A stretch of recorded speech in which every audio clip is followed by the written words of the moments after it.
જેતપુરમાં નગરપાલિકા દ્વારા પ્રી મોન્સૂનની કામગીરી તો શરૂ, પરંતુ કામગીરી માત્ર ઉપર ચાલુ કરતા હોય જેથી સ્થાનિકોમાં રોષ જોવા મળ્યો। જેતપુરમાં નગરપાલિકા દ્વારા હુકડા સફાઈ પ્રી મોન્સૂન અંતર્ગત કામ ચાલુ, પરંતુ માત્ર ઉપરથી જ સફાઈ કરી કચરો બહાર રોડ ઉપર નાખી ચાલ્યા જતા હોય જેથી લોકો પરેશાન થયા છે। શહેરના ગોપાવાડી, દેસાઈવાડી સ્મશાન પાસે હુકડા સફાઈ ઉપરથી સફાઈ કરી કચરો રોડ ઉપર એમનેમ રાખી દેતા દુર્ગંધ મારે છે। કચરાની દુર્ગંધથી લોકો પરેશાન થાય છે, જેમાં હોકડા માત્ર ઉપરથી જ સફાઈ કરાતા હોય અને ચોમાસામાં હોકડા ભરાશે તો રોડ ઉપર આવશે પાણી, જેમાં સ્થાનિકોની માંગ છે કે હોકડા વ્યવસ્થિત સાફ કરી કચરાનો નિકાલ કરવામાં આવે।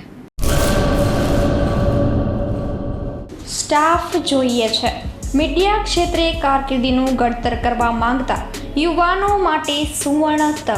ન્યૂઝ એન્કરિંગ કરી શકે તેવા એક મેલ, ન્યૂઝ એડિટિંગ માટે એડોબ પ્રીમિયરના અનુભવી 2 મેલ, માર્કેટિંગ કરી શકે તેવા ઉત્સાહી 1 મેલ। સંપર્ક 97 252 061 24 26। તમામ સ્ટાફ ભુજ કચ્છ ઓફિસ માટે જોઈએ છે।